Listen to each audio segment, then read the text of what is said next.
Wear different hats on so many projects. I'm a worship leader, worship minister, teacher of the word, pastor. I am also a producer. I have the rare privilege on this project to be the producer for a particular debut worship album for a particular artist, and she's none other than Olive Esuturie. Drum roll! Pa, ba, da, ba, da. Hi, so like Femi said, my name is Olive Esuturie as an artist. My full name, if you really want to know, is Femi Olaiya Esuturie.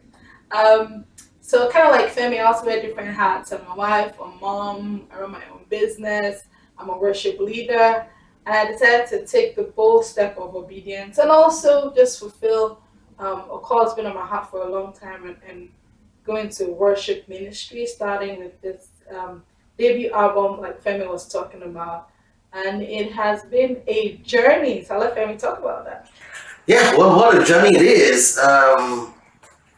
So many times, here's the deal. The journey began in 2014, June 10 to be precise.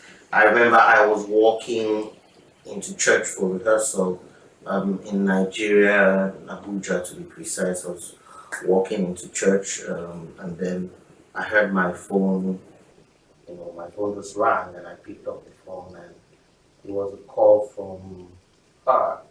And I remember just before then, I hadn't seen or heard anything about her for like 7 years. The last we saw before then was 2007. Yeah, that My was mom's funeral. 7 years ago. Yeah. And so we had a lot of catching up to do, and then she shared the vision of the album project with me, what God had put in her heart, and what God wanted her to do. And I just connected with it. I plugged in and I said, look, we're going to do it. We're going to do this together, and that was how the project started.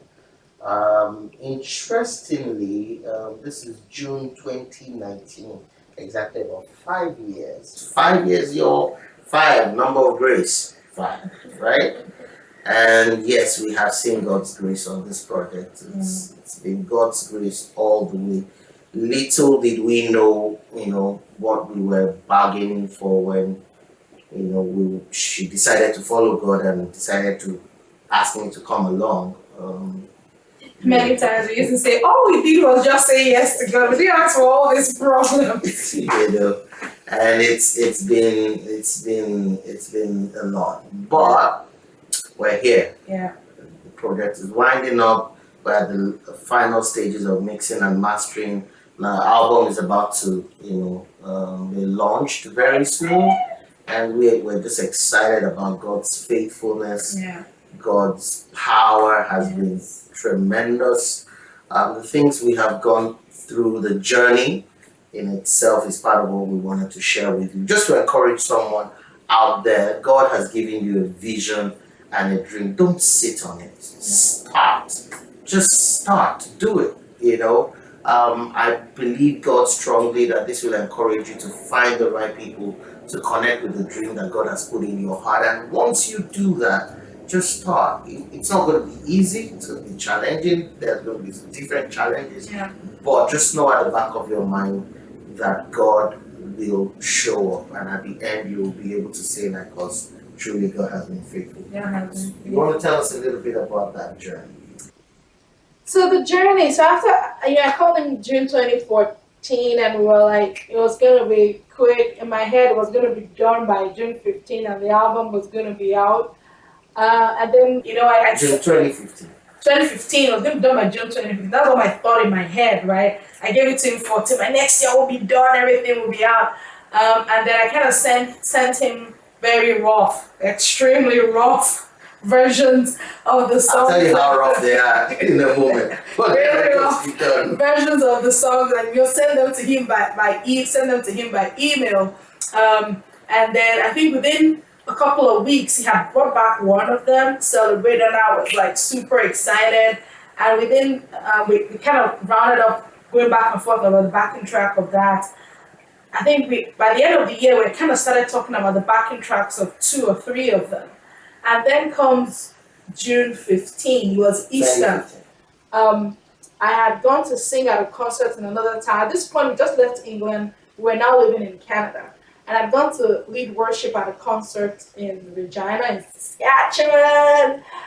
So I'd led worship, but I was really struggling with my high notes, right? And I was like, I don't know what's going on, so whatever. I led worship at this concert, and by the time I came back home, I went to rehearsals. I led praise and worship in church the next day. After that, I couldn't speak, and then the next Sunday, I had to come again, Saturday worship. But at that time, I could no longer even hold my low notes, and I was like, something's really wrong. I'll go see a doctor. So I went to see my doctor, and she sent me to go see an ear, nose, and throat specialist. And by the time it all came down, I had like nodes on my vocal cords, and he shut me down from singing. Like, you can't sing, you can't speak. I can't talk to someone unless I can touch them. And I had 2 exciting boys at that time, right?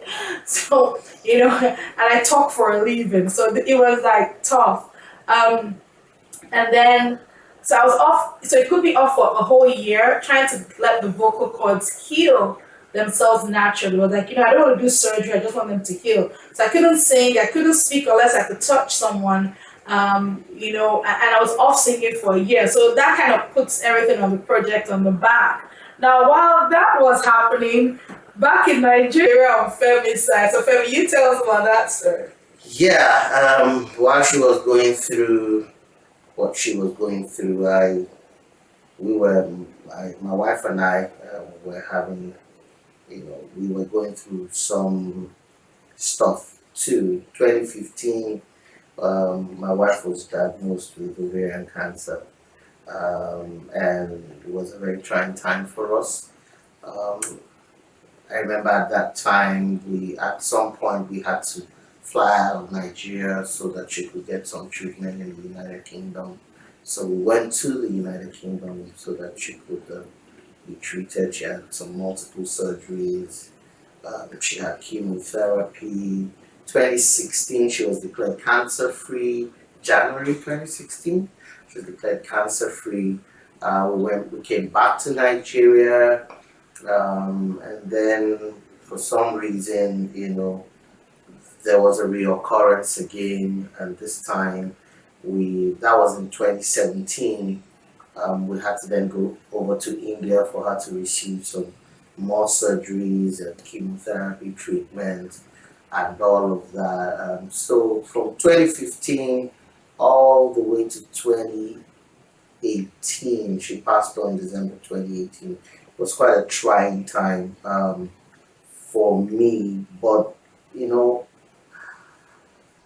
somehow I found that this project, God was using this project as a way of just helping me through what I was going through, because through it all, at some point I remember I gave her a call and I said, look, this is what I'm going through, and because of all of this, I think I don't want to delay your project any further. I think you should find another producer who would do an excellent job. There were so many of them that I knew, and I could introduce them to the project. And she said to me, you know what, if it's going to take us waiting, we will wait, because when I prayed, God spoke to me about you producing this project, and that's exactly what's going to happen. You're going to produce this project. If we have to wait for things to, settle down, so be it, But all through, she didn't give up on the project. God gave me grace to find the time to work on the project as we went on. Yeah. And that in itself helped me go through what I was going through, because I saw God's hand as as in doing the production, and that helped me a lot. And so it was a journey. It was quite a journey from 2015 to 2018. But yes, we did make progress on the songs. We did. Yeah, Because in 2016, when you came, just before you left England, And before I had to go in for vocal surgery, we actually recorded one of the songs. Yeah, I remember. So we had gone into studio, recorded one of the songs at that time, literally the day before I went for vocal surgery. And then we came back from vocal surgery and I had to wait another year for my voice to heal enough for me to start to sing, which took us into 2017. And then 2017, like immediately my voice was healed a little bit. We did another recording. I think at that time you were now in India. Yeah. Correct. So we did another set of songs back then in India. And by we did quite a bit of songs in 2017. We kind of got ourselves together in between India and going back to Nigeria. We did quite a lot of recording. 2018 came, there was still just so much going on. I just understanding where Femi was with Funke at that time. I didn't want to push anything. But I just woke up this day 2018 and I said, I'm done. I'm releasing something this year. I don't care what the devil has thrown our way. I don't care what life has thrown our way. We're going to release something this year. And that was like March. And within like 3 weeks, we literally pushed a single out, Celebrate. And it was just awesome to see that it doesn't, the Bible calls him Alpha and Omega, beginning and the end. And sometimes we forget that he's Alpha and he's Omega, but there is a journey that we have to go through and to see how God can carry us through our journey. And his word will always come to pass. He said the vision, wait for it, though it may tarry, it will surely come. So to sit here today and know that the vision is surely coming, it's finished, we're done, literally all the recording and mixing. Yes, we've gone through so many things. Yes, Funke has gone to be with the Lord, but what we're here, we're still celebrating God's faithfulness. We're still able to celebrate his mercy and the fact that he speaks a word and he brings it to pass. It may not be the way we want it to be, but he still brings it to pass. So that's been the journey of 5 years to produce at home with you. 5 years, 3 countries, and it's done.